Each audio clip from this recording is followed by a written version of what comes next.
Hello everybody, my name is Neha Sachdev and I am your English educator at Step Up Academy। तो सबसे पहले तो ये बताइए बोर्ड एस्पिरेंट्स, आपकी बोर्ड की तैयारी कैसी चल रही है। I hope everyone is full ready for the exams overhead. आप लोग बहुत अच्छे से एग्जाम्स की तैयारी कर रहे हैं। 24 फरवरी save the date. I hope वो ऑलरेडी सेव्ड होगी और बहुत अच्छे से प्रिपरेशन कर रहे हैं। और वो बच्चे तो बहुत अच्छे से प्रिपरेशन कर रहे हैं जो स्टेप अप अकेडमी को ऑलरेडी सब्सक्राइब कर चुके हैं, बिकॉज हमने सारे चैप्टर्स का सुपर क्विक रिवीजन बनाया है और इसके साथ साथ अब हम एमसीक्यूज की सीरीज लेकर आए हैं और अभी तो सैंपल पेपर भी डिस्कस करना है। तो एग्जाम रेडी सारा कुछ मटेरियल है हमारे पास, वो भी बहुत ही कंसाइज, बहुत ही प्रिसाइज और कंप्लीट वे में।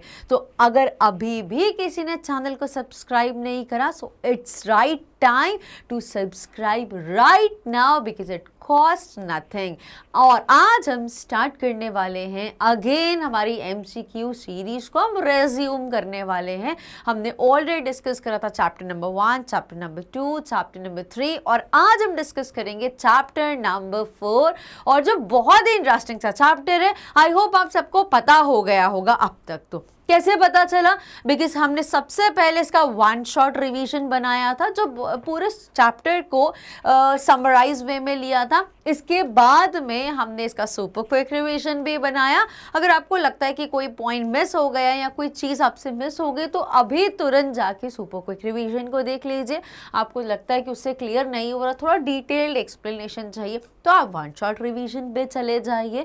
तो ऐसे करके आपको चैप्टर की जब पूरी अंडरस्टैंडिंग हो गई है तो अब हम स्टार्ट कर रहे हैं अपने MCQs पार्ट से। MCQs इतने ज़रूरी क्यों होते हैं? I always speak not only from the exams perspective but also ये जो MCQs होते हैं इनके साथ हम अपने चैप्टर को डीपली और बहुत ही एग्जैक्टली समझते हैं। So that is why MCQs are very important। और आज हम इन्हीं वर्ड्स के साथ स्टार्ट करते हैं अपना चैप्टर 4 के MCQs को। So come students, let's immediately join the class। और अगर किसी ने सब्सक्राइब नहीं किया तो पहले सब्सक्राइब तो कर लीजिए।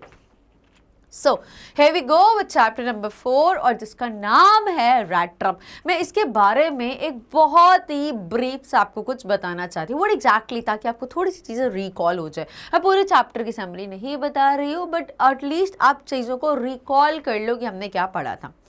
ये जो चैप्टर है द रैट ट्रैप, इसको लिखा है सेल्मा लगलोफ ने।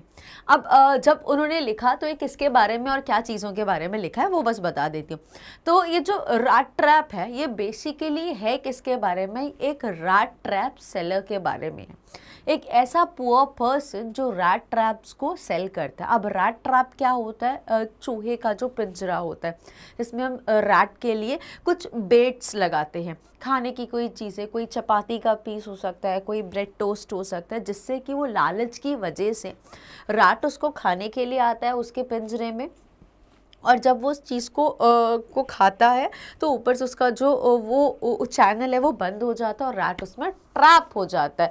तो ये जो सारी चीज़ें हैं इनको सेल्मा लगलोफ ने रिलेट करा है रियल लाइफ में कि ऐसा ही हम ह्यूमंस के साथ भी है। हम ह्यूमंस क्या करते हैं, हमारी जो नीड्स है वो ऐसे बोला जाता है never ending needs and demands. हम कभी भी सेटिस्फाई नहीं होते। हमारी एक नीड ख़त्म होगी तो दूसरी नीड अराइज होगी, एक एक्सपेक्टेशन ख़त्म होगी तो दूसरी अराइज हो जाएगी और वो और इससे डबल हो जाएगी। तो नीड्स, डिमांड्स, एक्सपेक्टेशन, सेटिस्फैक्शन ये कभी फुलफिल होते ही नहीं है ह्यूमन बींग्स की। और इसका मेजर रीज़न क्या है कि लाइफ ने हमारे लिए बहुत सारे बेट्स बनाए।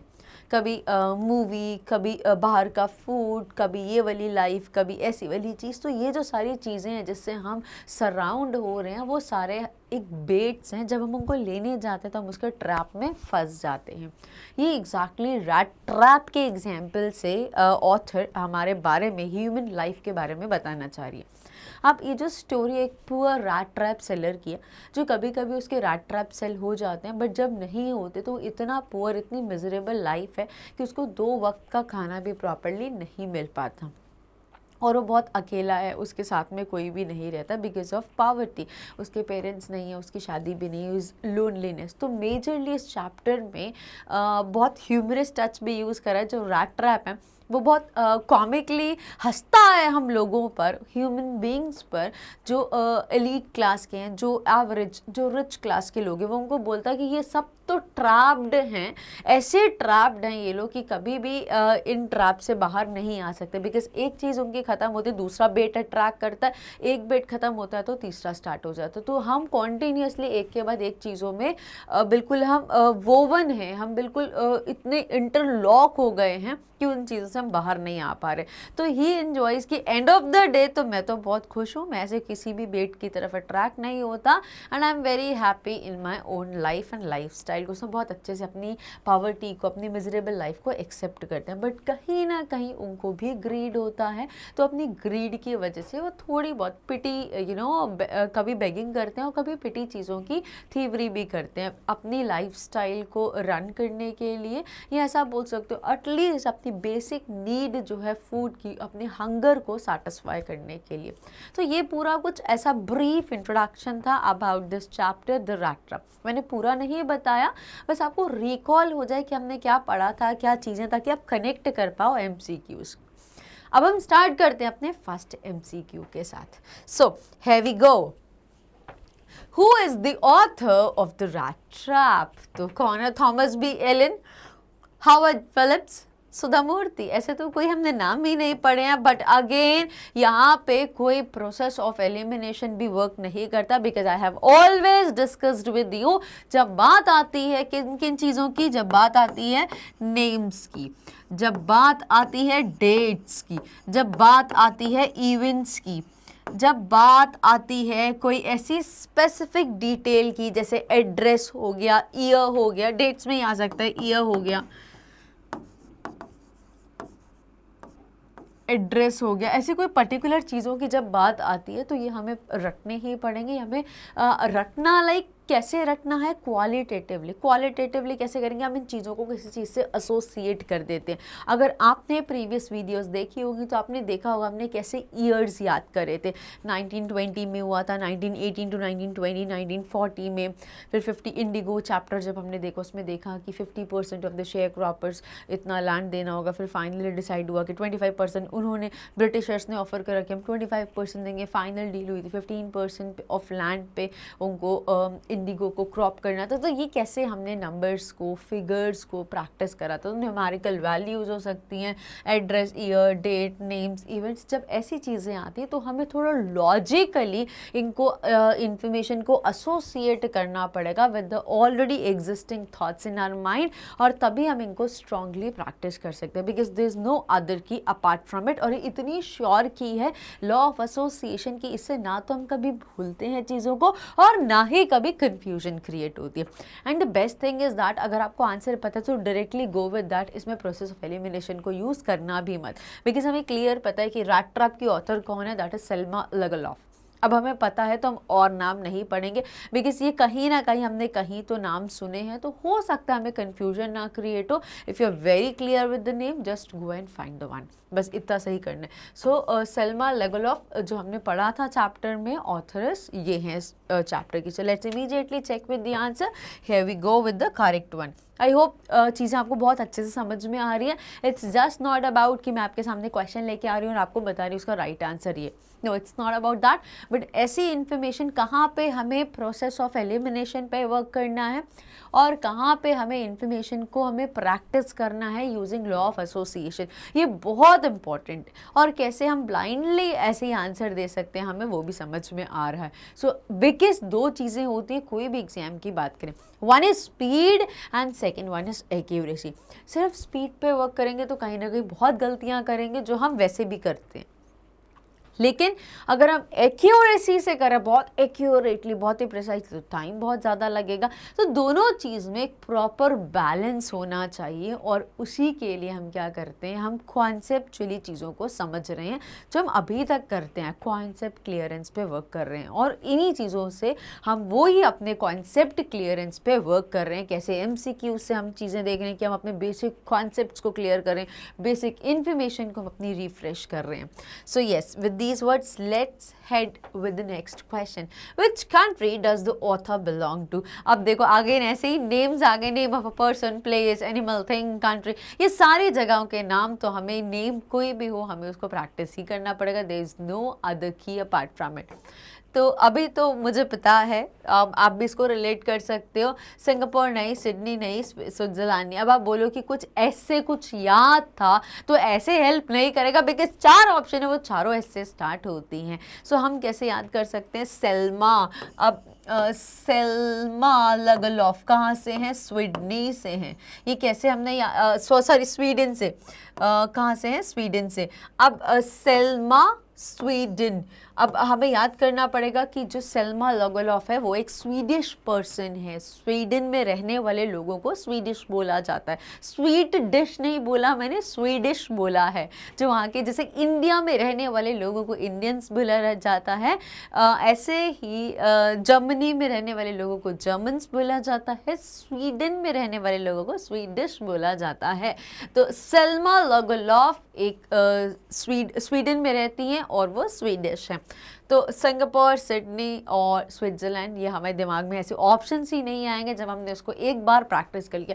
एक बार तो ज़रूर आपको अच्छे से प्रैक्टिस करना होगा अगर आपको चीज़ों को लॉन्ग टर्म के लिए रिटेन करना है. So this is what the correct answer it's answer is. Let's immediately check, and here we go with the right answer. Now going to the next question, where has the story been set up? ये story कहाँ पे set up करी गई है? Jewellery shop पे, forest of Sweden, roads of Sweden, mines of Sweden. देखो jewellery shop पे तो बिल्कुल नहीं हो सकती है, जंगलों में, सड़कों पे मे बी, बट अगर हम चैप्टर, अगर हमें पूरी पता हो, अगर आप लोगों ने वन शॉट रिवीजन देखा है या सुपर क्विक रिवीजन देखा, तो आपको पता होगा कि इसमें बहुत इंपॉर्टेंट पार्ट था रैट ट्रैप में कि ये क्या करते हैं, ये जो पैसे होते हैं, ओल्ड क्रॉफ्टर के घर रहते हैं पहले, ओल्ड क्रॉफ्टर के घर एक नाइट स्पेंड करते हैं, वहाँ से वो कुछ पैसे चुरा लेते हैं और 40 क्रॉटन्स चुराते हैं. वहाँ से जो पैसा चुराते हैं वो कहाँ लेके जाते हैं? जब फॉरेस्ट के थ्रू वो जा रहे होते हैं, उनको बहुत ठंड लगती है, तो वहाँ पे एक आयरन माइंस होती हैं, तो वो वहाँ पे माइन पे रुक जाते हैं. फिर वो आयरन ओर का जो हेड होता है वहाँ पे वो आते हैं मैनेजर, और वो उनको ऑफर करते हैं बिकॉज उनकी रिजेम्बलेंस उनको उनके फ्रेंड जैसी लगती है. तो एग्जैक्टली जो पूरा सेटअप था that was in the mines of Sweden. वो भी आयरन माइंस जो होती है जहाँ पे लोहा बनाया जाता है. सो the correct answer for this is option number D. Let's immediately check and proceed further. Sweden mines are rich in which ore? अब देखो यहाँ से अगर आपको मान लीजिए प्रीवियस का आंसर नहीं आता था, तो अभी तो आपको नेक्स्ट करके देख रहे हो, बट पेपर तो पेन एंड पेपर फॉर्मेट होता है, सब कुछ आपके सामने रहता है. और अगर आपके सामने एक ऐसा क्वेश्चन आया प्रीवियस जैसा, और फिर एक और ऐसा आया स्वीडन माइंस, तो पुराने क्वेश्चन का आंसर तो हमें यहीं से मिल रहा है कि स्वीडन माइंस में कुछ हुआ, मतलब ये चैप्टर कहाँ पे सेट हुई होगी? In the Sweden mines, right. Sweden mines are rich in which ore? जैसा कि मैंने अभी आपको बताया, what is the right answer? Brass, copper, steel, क्या है? आयरन ओर, बिकॉज बताया मैंने आपको अभी भी. So here we go with the correct answer. Let's immediately head. In what manner has the story been narrated? Story को कैसे narrate किया गया? नॉन फिक्टिशियस नहीं बोल सकते, बिकॉज ये कोई रियल नहीं है, और एट द सेम टाइम ये कोई मन घड़न कहानी भी नहीं है. रियलिस्टिक मैनर या फेयरी टेल? तो फेयरी टेल समझ में आता है, वो ऐसा कुछ छोटी सी एक स्टोरी है जिसमें हमें बताया गया है कि एक बार ऐसा होता है, फिर ये होता है. जैसे बचपन में पढ़ते थे ना कहानियाँ, once upon a time there lived a king with his subjects, और किंग ऐसे थे और फिर ऐसा हुआ, फिर ऐसा हुआ, फिर ऐसा हुआ. तो छोटी छोटी हम टेल्स जो बचपन में पढ़ते हैं, it is narrated in the same version. So जो रैट ट्रैप है that is the story narrated in fairy tale manner. So let's immediately check with the right answer. Here we go. अगर आपको थोड़ा सा भी डाउट लगता है तो अगर आप वन शॉट रिवीजन देख लोगे या सुपर क्विक रिवीजन भी देख लोगे, अगर आप काफ़ी इंटेलिजेंट हो, आपको बहुत सारी चीज़ें पता है ऑलरेडी रैट ट्रैप के बारे में, तो फिर मैं आपको बोल सकती हूँ कि super quick revision will also do for you. और अगर आपने एक बार सुपर क्विक रिवीजन यहाँ one shot as per your convenience जो भी आपने देख लिया, तो आपको एग्जैक्टली समझ में आएगा इस चैप्टर में क्या है, and literally you would enjoy understanding this chapter. और फिर आपको समझ में आएगा कि कोई रियलिस्टिक मैनर, कोई रियल स्टोरी नहीं है, ओ बायोग्राफी या ऑटोबायोग्राफी नहीं है ये किसी की। So it's not in a realistic manner. Non fictitious बोलना भी अच्छा वर्ड नहीं है यहाँ पे, बिकॉज ये बहुत ह्यूमरस वे में बताई गई, नरेट करेगी, छोटी सी स्टोरी है। So it is very right Pheri tale manner. Now let's go with the next question. What is the message of the story? Story क्या मैसेज दे रहा है? जब मैंने आपको बताया कि जो आयन और का वो जो मैनेजर होता है, उसको ऐसा लगता है कि ये कोई मेरा पुराना फ्रेंड था जिसकी ऐसी बुरी हाल हो गई है, बिकॉज उसके पूरे जो चीक्स है पूरे अंदर की तरफ स्क्वीज़ हो गए हैं, ऐसा बहुत थिन सा रग्ड क्लोथ्स पहने, फटे पुराने कपड़े, और बहुत ही शाबी सा दिख रहा है, बड़ी दाढ़ी होगी, बाल भी बिखरे हुए से हैं, बिकॉज उसके इतने पैसे नहीं है कि वो एक प्रॉपर अपने आप की केयर कर सके, अच्छे कपड़े पहन सके, प्रॉपर शूज़ पहन सके, शेव कराए, हेयर कट कराए, प्रॉपर बाथ ले। तो वो इतनी सारी चीज़ें उसके पास, रहने के लिए प्रॉपर घर नहीं है, तो वो ये सारी चीज़ें कैसे मेंटेन करेगा। तो ऐसी लुक में वो ऐसा जो मैनेजर है वहाँ का, उसको ऐसा रिजेंबल करता है कि ये मेरा कोई पुराना बचपन का फ्रेंड है जिसकी ऐसी कंडीशन होगी। तो वो बाय मिस्टेकनली वो कंसिडर करता है कि ये मेरा कोई पुराना फ्रेंड है और उसको अपने घर ले जाता है और उसको हॉस्पिटैलिटी देता है। और जब नेक्स्ट डे वो प्रॉपर ग्रूम होके आता है, तो जो मैनेजर है आयन माइन का, वो रियलाइज़ कर लेता है, रिकग्नाइज़ करता है कि ये वो पर्सन नहीं है जिसको समझ के मैं घर लाया था, इसने मेरे साथ चीट करा है, इसने मुझे झूठ बोला है। तो ये सारी चीज़ें सोचकर पर्सन को अच्छा नहीं लगता मैनेजर को, और वो उसको घर से बाहर निकलने के लिए बोल दे। But at the same time उनकी जो डॉटर होती है, बिकॉज ये दोनों ही घर पे रहते हैं, तो डॉटर उनके साथ ऐसा नहीं होने देती, वो उनको बहुत काइंडनेस से कंसीडर करती, उनकी तरफ बहुत सिंपैथी दिखाती कि इतना पुअर पर्सन है, वो भी क्रिसमस का दिन है, हमें ऐसे किसी को, गेस्ट को नहीं, जो भी है ही इज़ आवर गेस्ट, और हम गेस्ट को ऐसे घर से नहीं निकाल सकते, हम भी अकेले हैं, he is also alone, so let's enjoy together at least this Christmas Eve, और फिर हम नेक्स्ट डे मॉर्निंग इसको इमीडिएटली रिलीज़ कर देंगे फ्रॉम आवर होम। तो ऐसा करके काइंडनेस, लव की वैल्यू उसको पे ऑफ करके जाता है, और वो डिसाइड करता है कि आज के बाद में ऐसा कभी भी पेटी थीवरी में या बेगिंग में इन्वॉल्व नहीं होगा, और जो भी उसने पैसे चुराए थे ओल्ड क्रॉफ्टर के घर से, वो सारे यहीं पे रिटर्न करके एक नोट के साथ वहाँ से चला जाता है। तो हमें समझ में आया कि अगर किसी ने उसकी तरफ लव, काइंडनेस, अटेंशन, अफेक्शन दिखाया, so he paid that off and he try to be the same as per the expectation. उन्होंने हमेशा ऐसी कोशिश करी, रैट ट्रैप सेलर ने, कि मैं किसी की उम्मीदों को ख़राब ना होने दूँ, बिकॉज उन्होंने उस पर ट्रस्ट करा, उनको अपने घर में रखा, डिस्पाइट नोइंग कि वो नहीं है पर्सन जो गलती से उनके फादर वो समझ के लाए थे अपने ओल्ड फ्रेंड, फिर भी बहुत अच्छे से ट्रीट करा। Love, kindness, humanity, that paid of. तो ये सारे मैसेज हमें चैप्टर से देखने को मिले थे। So let's immediately check what is the message of the story. Love and kindness are powerful reformers, kindness is powerless. Powerful होना समझ में आता है, लेस समझ में नहीं आता, तो हम इसको एलिमिनेट कर सकते हैं। काइंडनेस एनकरेजेस थीव, अरे यार ऐसे कैसे हो सकता है, out of the way. Thieves need reprimand, नहीं, ज़रूरी नहीं है हमेशा ऐसा करें जब ये चीज़ वर्क कर रही है तो। लव एंड काइंडनेस की प्यार, और अगर आप किसी से बहुत काइंड, बहुत ही हम्बल बिहेव करते हो, तो ये कहते हैं ना कि it can even make the mountains melt, एक पत्थर दिल को भी वो पिघला देता है। So it is just that point, और यही मैसेज ये चैप्टर हमें दे रही है, that love and kindness are powerful reformers. ये कितने भी बुरे इंसान को भी सॉफ्ट हार्टेड बना सकता है, सुधार सकता है, if they are considered with love and affection or kindness. So this is the right answer, option A. Let's immediately check it. So here we go with the right answer. Now moving to the next question, this story revolves around whom? ये story किसके आसपास revolve करती है? Around Crofter and his daughter, around Crofter, around Iron Man, around Peddler, the rat trap seller. अब नाम से ही समझ में आ रहा, चैप्टर का नाम है rat trap, तो ये चैप्टर भी किसके आसपास घूम रही है? That is around the peddler. और पैडलर कौन था? पैडलर मतलब जो पैदल घूम घूम के एक घरों से, गलियों में, घरों में इधर से उधर घूम घूम के क्या करते हैं, अपने रैट ट्रैप को सेल करते हैं. So he is a peddler selling rat traps को बेचने के लिए गली गली और घर घर वो घूमते थे. और ये पूरी जो स्टोरी है उन्हीं के आसपास रिवॉल्व हो रही है, कैसे ह्यूमरसली वो अपनी पॉवर्टी को, अपनी मिजरेबल लाइफ को वो हैंडल करते हैं और लोगों को वो कमेंट करते हैं उन चीज़ों के ऊपर. So the right answer for this question is option number D. Let's immediately check and here we go with the right answer. Now, proceeding, what does the rat trap seller have to do to make his both ends meet? अब both ends meet यहाँ पर क्या है, मतलब both ends यहाँ पे ऐसा नहीं है कि सिर और पैर को एक कर देना, मतलब अपनी सारी नीड्स डिमांड्स को सेटिस्फाई करने के लिए वो क्या करते थे. So what does the rat trap seller have to do to make his both the ends meet?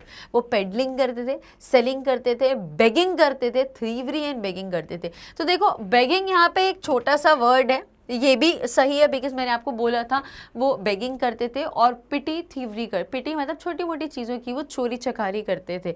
सो ये थोड़ा ब्रॉड दिख रहा है, थोड़ा कंप्लीट लग रहा है बिकॉज इसमें बेगिंग भी कंप्लीट हो गया जो ऑप्शन सी बता रहा है और थीवरी बताया. अब वो सेल करते थे तो सेलिंग से उनको इतना रेवेन्यू नहीं मिलता था क्योंकि लाइफस्टाइल बहुत अच्छी हो सके या एटलीस्ट उनको 2 वक्त का खाना भी मिल सके. तो selling is not done. Pedalling करते थे वो तो उनका प्रोफेशन था, पैदल घूम घूम के एक जगह से दूसरी जगह जाना, तो प्रोफेशन था इससे. लेकिन उनकी दोनों एंड्स मीट नहीं होते थे.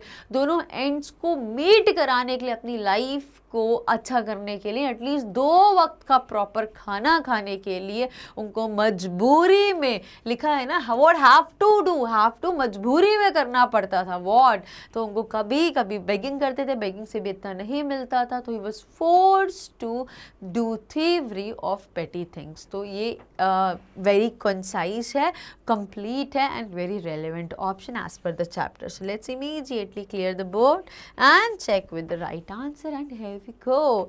नाउ अब हम जाते हैं नेक्स्ट क्वेश्चन की तरफ. Why does the peddler net up various kind of thoughts? तो ये नेट अप का मतलब क्या होता है, बुनना. ऑथर बोल रही हूँ. Y does the rat trap seller, ये जो रैट ट्रैप सेलर था, जो पेडलर था, उसने इतने सारी, उसने वेरियस काइंड ऑफ थॉट्स, बहुत सारी उसने दिमाग में से कहानियाँ क्यों बुन ली, इतनी सारी कहानियाँ क्यों बना ली उसने?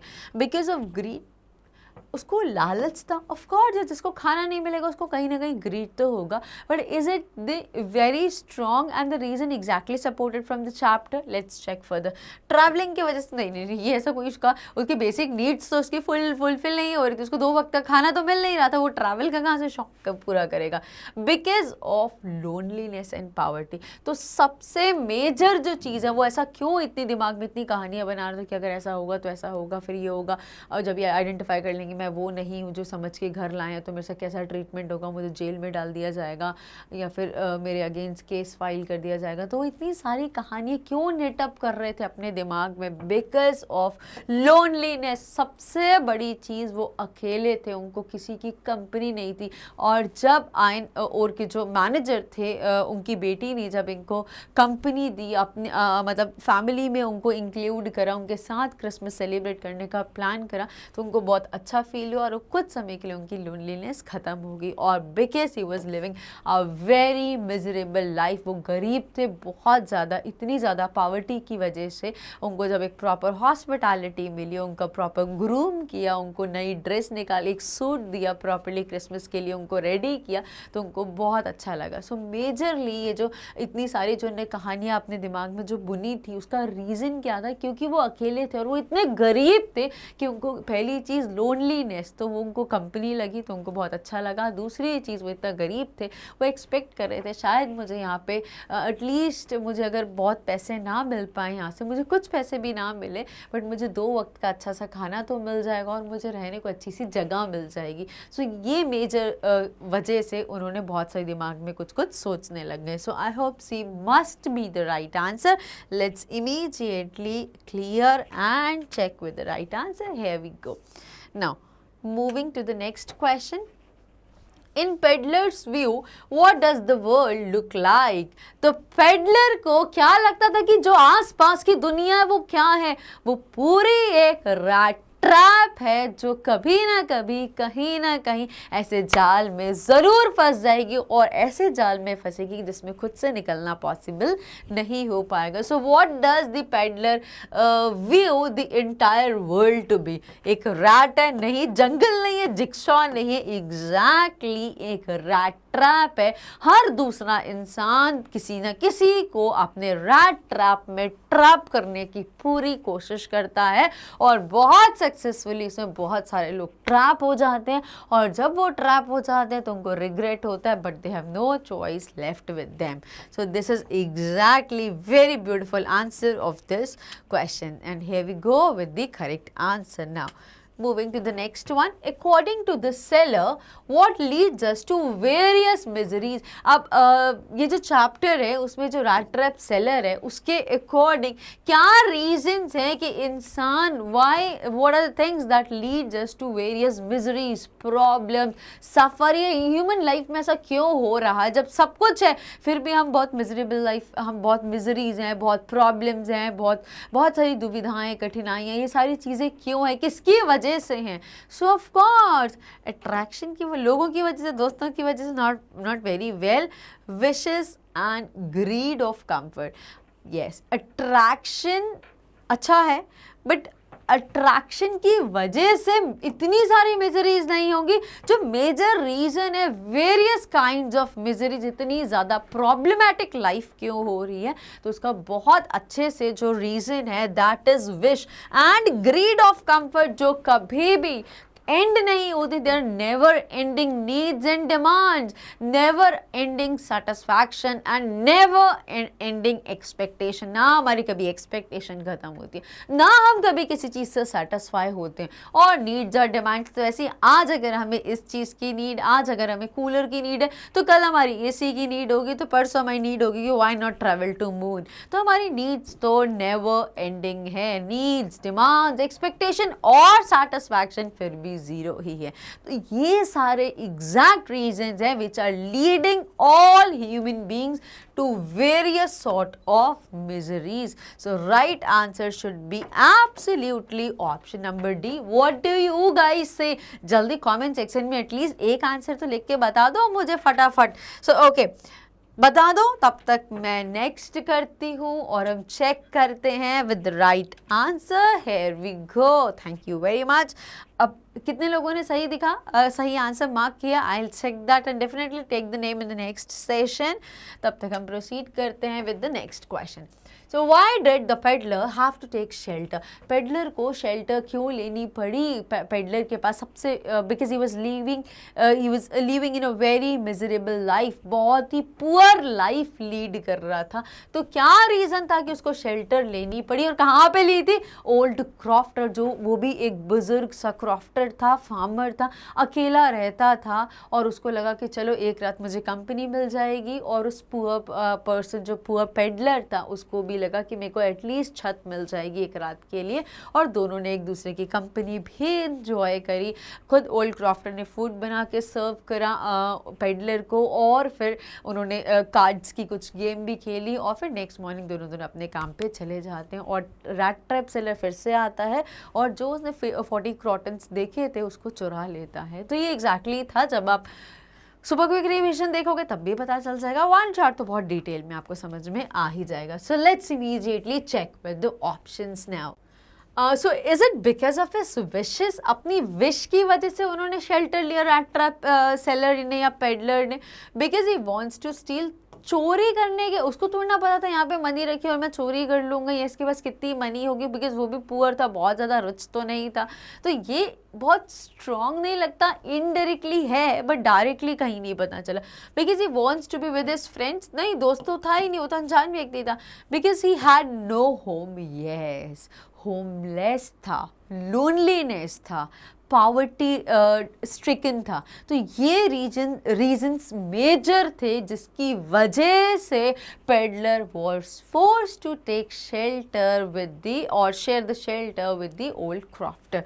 तो यहाँ पे उसकी कोई इच्छाएं नहीं थी, ना चोरी की इच्छा थी, ना दोस्तों के साथ रहना था, बट बिकॉज उसके पास होम नहीं था, वो होमलेस था, पॉवर्टी स्ट्रिकन था, लोनलीनेस था। तो होमलेस और लोनलीनेस ये दो मेजर रीजन थे जिसकी वजह से he was force to take shelter there. So let's immediately check with the right answer and then proceed because he had no home, he was homeless, he was loneliness और सबसे बड़ी चीज़ poverty stricken था। तो ये सारी चीज़ों को सोच के उसको लगा एटलीस्ट मैं एक रात तो अच्छे से रह सकता हूँ छत के नीचे, मुझे प्रॉपर फूड भी मिलेगा और अगली सुबह फिर हम लोग अपने अपने काम पे चले जाएंगे। सो ये सोच के peddler have to take shelter where कहाँ लिया था, with old crofter. Old crofter ने ऑफर किया था। Now Moving further, who offered shelter to the peddler? किसने शेल्टर ऑफर करी थी पेडलर को? जो मैंने अभी अभी आपको बताया, कोई वो बेगर नहीं था, दोस्त तो था ही नहीं बिकॉज वो अकेला रहता था, उसका कोई दोस्त नहीं था, कोई रिलेटिव्स नहीं था, अब खुद के भी पेरेंट्स नहीं थे, शादी हुई नहीं थी, वाइफ और बच्चे भी नहीं थे, सिर्फ ऑल अलोन। तो कोई उसके फ्रेंड्स तो जस्टिफाई होता ही नहीं है। बेगर, कोई एक बेगर दूसरे बेगर को कैसे अपने साथ रख सकता है? No, not this answer. Milkman, ऐसा मिल्कमैन पूरे रैट ट्रैप में कहीं कोई मेंशन नहीं था, so this is out of the way. Right answer is old crofter ने शेल्टर दिया था, एक रात को अपने साथ उनको रुकवाया था पेडलर को, और दोनों ने कंपनी भी इंजॉय करी और शेल्टर भी इंजॉय करा। So this is the right answer. Now immediately let's check with it and here we go with the right answer. Proceeding, What made the peddler finally change his ways? तो ऐसी क्या चीज़ें हुई कि जिसकी वजह से पेडलर ने फाइनली डिसाइड करा कि अब मैं ये सारी चीज़ें नहीं करूँगा, मैं बिल्कुल बेगिंग नहीं करूँगा, मैं पेटी थीवरी में भी इन्वॉल्व नहीं होऊंगा, और अगर मेरे को किसी ने एक स्ट्रेंजर ने, एक अननोन पर्सन ने अगर मुझे काइंडनेस दी है, सो आई शैल डेफिनेटली पे दिस ऑफ, और मैं सबके साथ काइंड हार्टेडली ही ट्रीट करूँगा। तो क्या चीज़ें हुई थी ऐसी जिसकी वजह से पेडलर ने फाइनली डिसाइड करा कि I change altogether? So was that Edla's beauty? Edla कौन थी? उस आयनो का जो मैनेजर था जिन्होंने अपने घर इनवाइट करा था, उनकी डॉटर थी एडला। एडला की beauty? No, his mistaken identity, वो गलती से उसको मतलब पेडलर को उन्होंने समझा कि ये मेरा पुराना दोस्त है। तो क्या ये रीजन था? No, not this. His greed की वजह से उसने चेंज करा? No. So what was that? Love, kindness. अगर you consider, if you consider somebody with love, with kindness, with consideration, with affectionate, then literally it can even make the mountains rock। तो फिर दिल को पिघलाना तो it's very easy task. तो जब एडला ने इतना काइंड हार्टेडली, जानते हुए कि वो थीफ है, वो कोई गलत इंसान है, बट फिर भी इतना काइंडली, इतना काइंडनेस से उसको कंसिडर करा, ट्रीट करा, हॉस्पिटैलिटी दी, इतने अच्छे से उसकी केयर करी, तो ये सारी चीज़ों की वजह से ही फाइनली डिसाइडेड कि no, I have to change from now, और वो डिसाइड करते हैं कि I will become a good person and I shall also pay the same thing to the entire world around me. So that is absolutely kindness and care that molded Peddler's heart. So here we go with the correct answer. Now let's move to the next question. What does the metaphor rat trap in the lesson signify?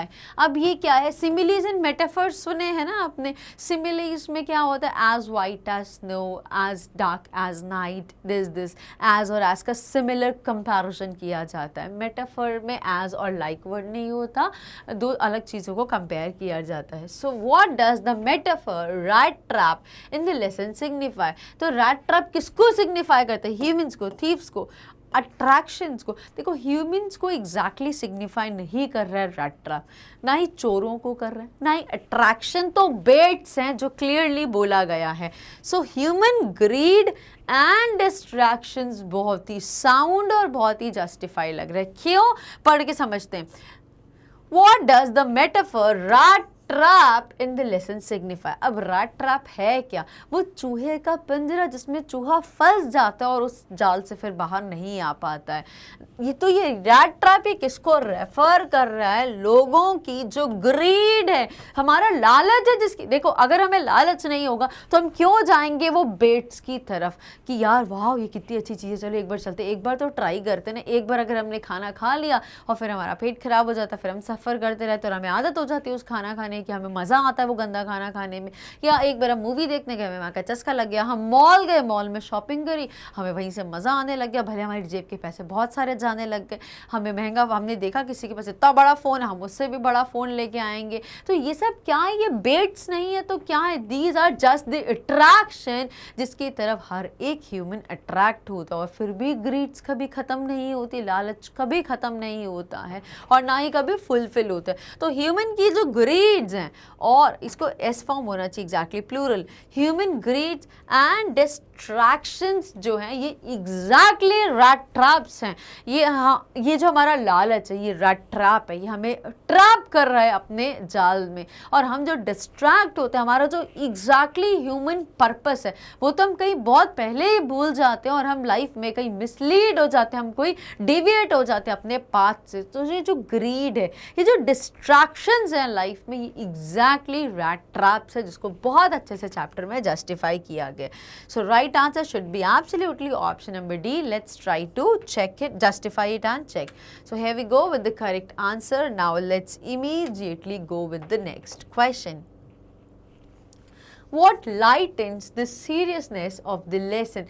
अब chapter देखा जाए तो बहुत ही serious note पे लिखा गया, बहुत ही severe है, क्योंकि इसमें बहुत पॉवर्टी के बारे में बताया है, the miserable life which is led by that peddler, ये बताया गया। और कैसे वो, उसको 2 वक्त का जब खाना भी नहीं मिल पाता तो मजबूरी में उसको बेग करना पड़ता है लोगों से खाने के लिए, और कई बार बेगिंग में भी उसको इतना सफिशिएंट नहीं मिल पाता तो उसको चोरी मजबूरी में करनी पड़ती। तो कितनी पॉवर्टी है, कितनी मिजरेबल लाइफ एक इंसान की हो जाती है, और क्या सर्कमस्टांसेस, कंडीशंस क्रिएट होते हैं कि जिसकी वजह से एक इंसान को मजबूरी में ना चाहते हुए ऐसा करना पड़ता है। But despite all this things वो कितने ह्यूमरसली लोगों पे सटायर करता है, लोगों को बोलता है मैं तो बहुत खुश हूँ, मैं तो इन सारे बेट्स की तरफ कोई अट्रैक्टेड नहीं हूँ ना, मैं ऐसे कभी किसी रैट ट्रैप में फंसूंगा। बट जितने भी आसपास के लोग हैं सब बहुत अच्छे से उन रैट ट्रैप्स में फंसे हुए हैं। तो कितना ह्यूमरसली इस चैप्टर का जो सीरियसनेस है उसको लाइटन करता है, उसको लेसन करता है। पेडलर की ग्रीड नहीं, उसका लालच नहीं, उसकी गॉसिप नहीं, उसकी कोई ट्रिक नहीं थी, बहुत सिंपल सा इंसान था, उसने तब भी ट्रिक नहीं करी थी जब वो जो आयन ओर का जो मैनेजर है उसने मिस्टेकनली अपना ओल्ड फ्रेंड समझा था। तो इसकी गलती पेडलर की गलती नहीं थी, पेडलर ने कुछ कन्विंस नहीं करा। इनफैक्ट वो बार बार बोला था कि नहीं आई एम ओके हियर, मुझे यहाँ पे वार्मथ मिल रही है फर्नेस के पास, मैं नहीं जाऊँगा। But despite requesting again and again वो तब भी नहीं माने। फिर फाइनली आयन ओर के जो मैनेजर थे उन्होंने अपनी बेटी एडला को रिक्वेस्ट करा, और उसकी बहुत अच्छी कन्विंसिंग स्किल्स थी जिसकी वजह से पेडलर कन्विंस हो गया और उनके घर आ जाता है क्रिसमस ईव से एक दिन पहले। सो what was that peddler sense of humour. तो ये इतना अच्छा था। और जब फाइनली जब ये आइडेंटिफाई हो गया, जब वो आयन ओर के जो मैनेजर थे उन्होंने आइडेंटिफाई कर लिया, रिकग्नाइज़ किया कि ये वो मेरा कोई ओल्ड फ्रेंड नहीं है, तो कोई और इंसान है। तो तब उन्हें कितने अच्छे से बोले तो मुझे मेरे पुराने कपड़े दे दो, मैं अपने फटे पुराने कपड़े लेके और मैं यहाँ से अभी चले जाऊँगा, बट प्लीज़ फॉरगिव मी, मैंने कुछ जानबूझ के नहीं करा, और ऐसे करके। तो कितने ह्यूमरसली यहाँ पे चीज़ों का यूज़ किया गया है पेडलर के through. It is just to lesson और to lighten the seriousness of the rat trap chapter. So let's immediately check with the right answer, and here we go with the correct one.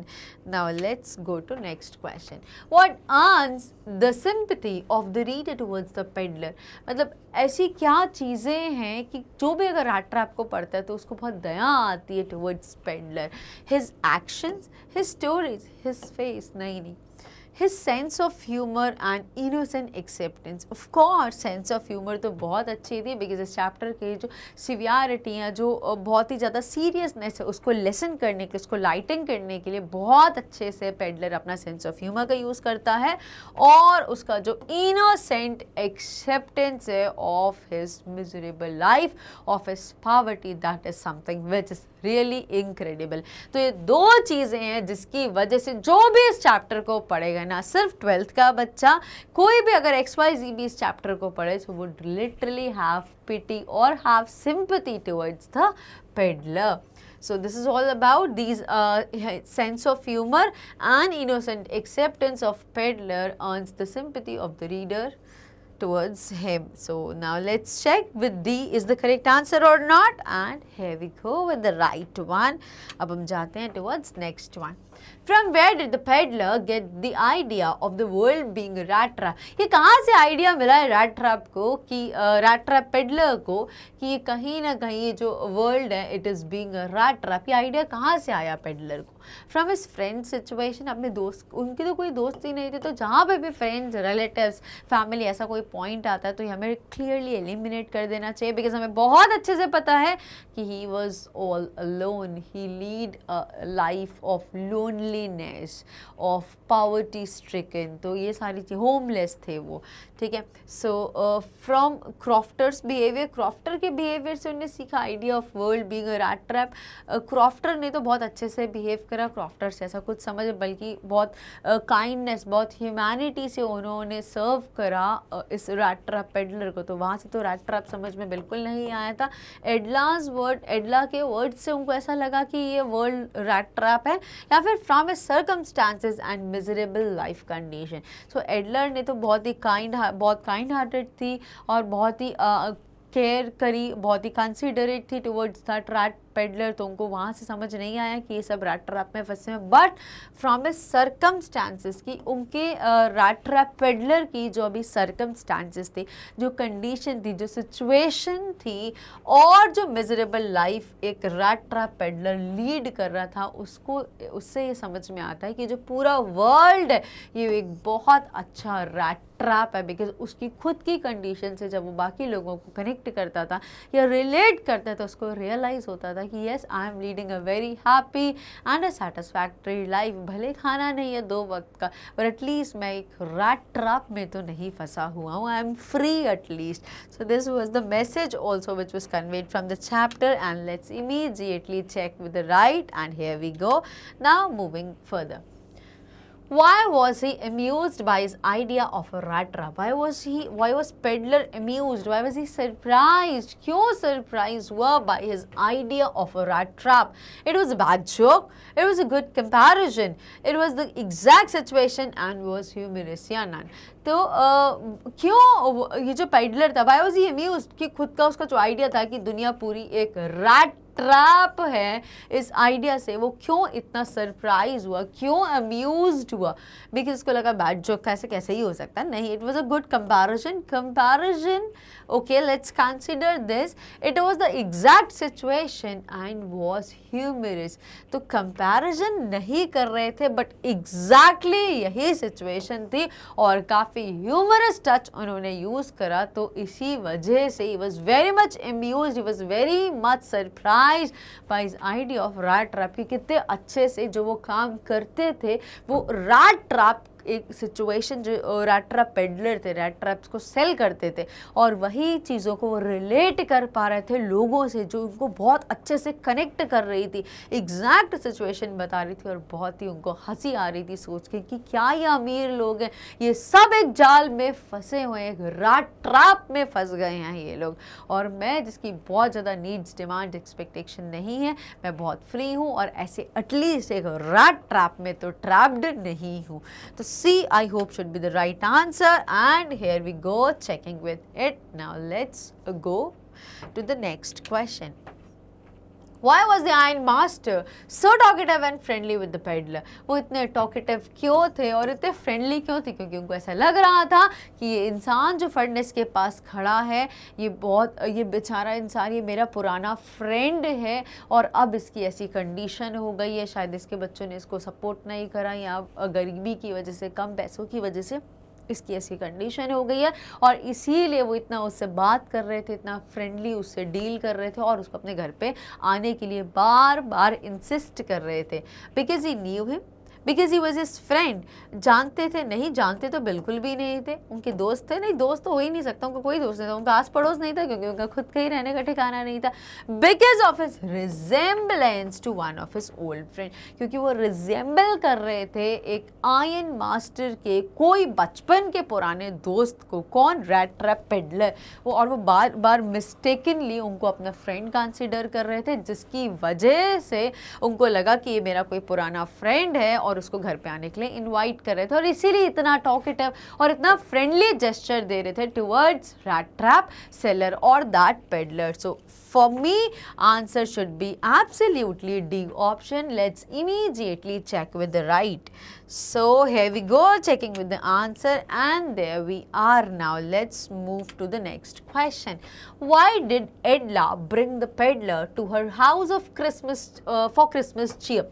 एडला क्यों लेके आई थी peddler को? सबसे पहली चीज़ father ने request करी थी because एडला was very good in negotiation and had a very high convincing skills. तो जब एडला के फादर रिक्वेस्ट करते हैं एडला को कि तुम जाओ और और में माइन में वहाँ पर एक पर्सन है जो मेरा पुराना फ्रेंड है, but because of his poor condition, because of his miserable condition, he is not ready और willing to come to our home. तो तुम जाओ, उनको रिक्वेस्ट करो और अपने साथ घर लेके उनको आ जाओ. So why did Edla bring the peddler to her house for Christmas cheer? Because she knew him. वो जानती थी? नहीं जानती. Very funny. इतना भी फनी नहीं था. He was good looking. ये तो बिल्कुल इसका कॉन्ट्रास्टिंग है.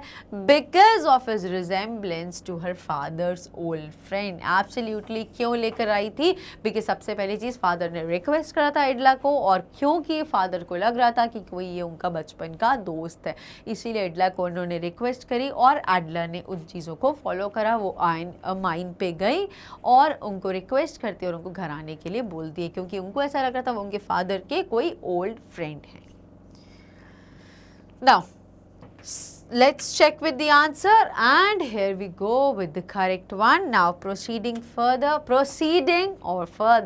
So why did the peddler leave the stolen money in a rat trap? तो ये एग्जैक्ट अब हमें पता चलता है इस चैप्टर के बारे में. ये वो इम्पोर्टेंट क्वेश्चन है जहाँ से हमें पता चला कि yes definitely hence proved LHS equal to RHS, left hand side is equal to right hand side. अगर एडला ने इतना लव, काइंडनेस या इतनी रिस्पेक्ट उस पेडलर को दिखाई, इन रिटर्न पेडलर ने उन सारी चीज़ों को एक्सेप्ट करा और सेम उन्होंने भी करा टुवर्ड्स द एंटायर वर्ल्ड. उन्होंने डिसाइड कर लिया कि आज के बाद मैं कोई भी गलत काम नहीं करूँगा. Whatever the world be, मैं अपनी ड्यूटीज़ टू द बेस्ट करूँगा. मेरा जो पर्पस है ऑफ लाइफ का, ह्यूमैनिटी को सर्व करने का, वो मैं बिल्कुल अच्छे से करूँगा. तो यहाँ पे जिस्ट ऑफ द चैप्टर है why did the peddler leave the stolen money in a rat trap. ये जो उन्होंने पैसा कहाँ से चुराया था? उस ओल्ड क्रॉफ्टर के घर से. कितने 40 क्रॉटन्स उन्होंने जो चुराए थे उसको वहीं पे रैट ट्रैप में छोड़ के आ जाते हैं. Why did the peddler leave the stolen money in a rat trap? और वहाँ पे मैसेज लिख के आते हैं. So because of his plan, कोई प्लान था? नहीं कोई प्लान. टू डिसीव देम, उनको धोखा देना था, उनको चीट करना था, ऐसा तो कुछ भी नहीं सोचा था उसने.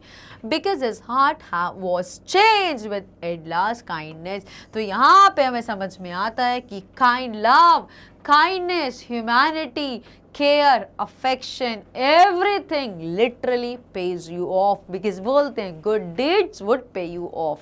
तो यही हुआ है यहाँ पर पेडलर के साथ, और पेडलर ने भी डिसाइड करा मैं एडला जैसा बिहेव करूँगा और मैं यही चीज़ें करूँगा जो मुझे मिली हैं. I will reciprocate the same to the entire world. और यही मैसेज हमें भी लेना चाहिए because the message of the chapter is finally this.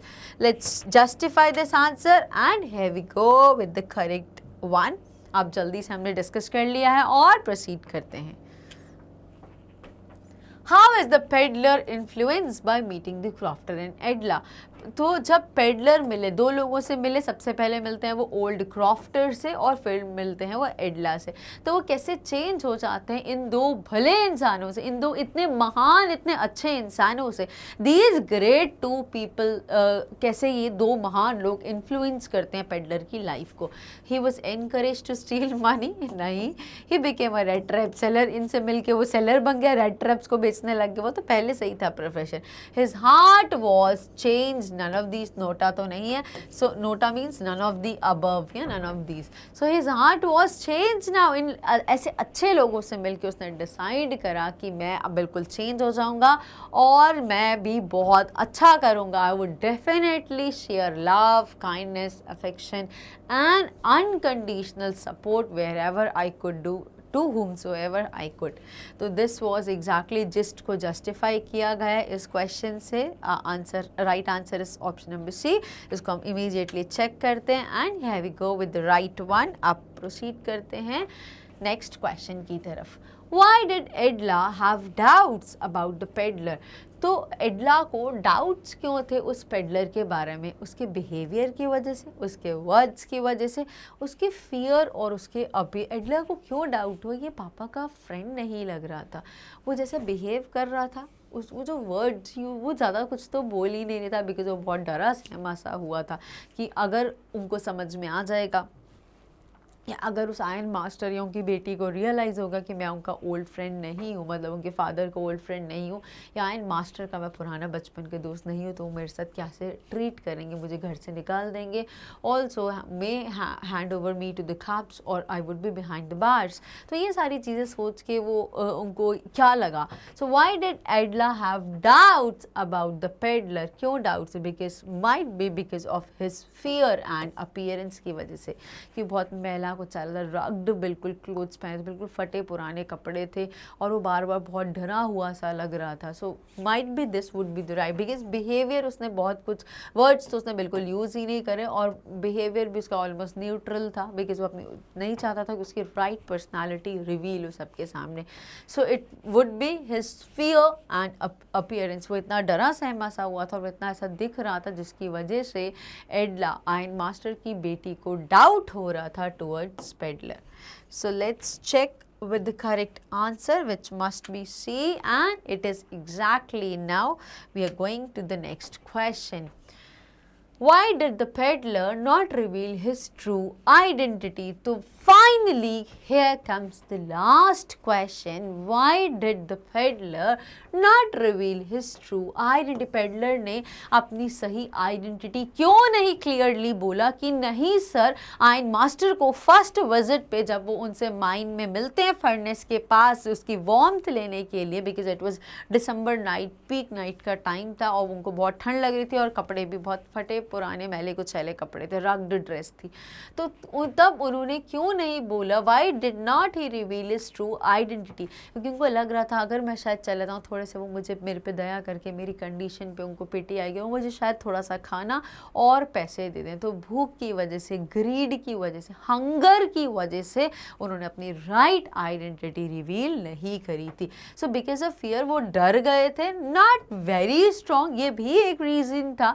वो डरे हुए थे ऑफकोर्स, जो हमने अभी प्रीवियसली देखा कि इस फियर एंड अपीयरेंस वो इतने डरे हुए थे, तो डरे तो ऑफ कोर्स हुए थे, बट क्या ये रीज़न है जिसकी वजह से उन्हें अपनी आइडेंटिटी रिवील नहीं करी, या कुछ और स्ट्रॉन्ग पॉइंट है? तो चैप्टर में बताया गया था. Let's check further. He didn't want to hurt them. नहीं, ये तो कोई पॉइंट नहीं था, वो उनको हर्ट नहीं करना चाहता था, बिकॉज उनको जानता ही नहीं था, अनजान था, तो क्या हर्ट करना और क्या कुछ और करना. In the greed of getting money, this is more relevant. तो एग्जैक्टली डरा हुआ था इसीलिए रिवील नहीं कर रहा था, बट डरने से ऊपर एक चीज थी जो डर को भी डोमिनेट कर रही थी. उसको भूख लगी हुई थी, वॉज वेरी हंग्री, बिकॉज कुछ नहीं खाया था, एंड बिकॉज वो डरा तो हुआ था, बट उससे ज़्यादा चीज़ थी, उसको भूख लग रही थी, and greed of getting money, कि एटलीस्ट इतने रिच लोग हैं, मुझे कुछ पैसा तो मिल जाएगा, और जो भी कुछ मिलेगा इससे एटलीस्ट मैं कुछ 1-2 दिन तो खाना खा ही पाऊंगा अच्छे से. तो ये जो नीड ऑफ मनी, जो ग्रीड, ये जो हंगर था, ये सारी चीज़ों की वजह से ही deliberately did not reveal his actual identity or true identity.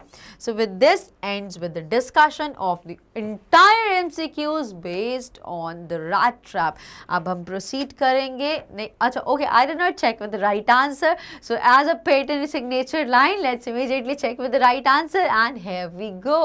और इन words के साथ हम end करते हैं MCQs के discussion of the rat trap. But अभी चीज़ें ख़त्म नहीं हुई हैं. Next chapter हम कंटिन्यू करेंगे in the next video. Till then stay tuned, stay connected. कोई भी डाउट है, कोई भी query, so do comment in the comment section and answers would be given to you at the earliest. Thank you very much for watching. Yes, same. Yeah, okay, do like and also share the channel. Thank you very much.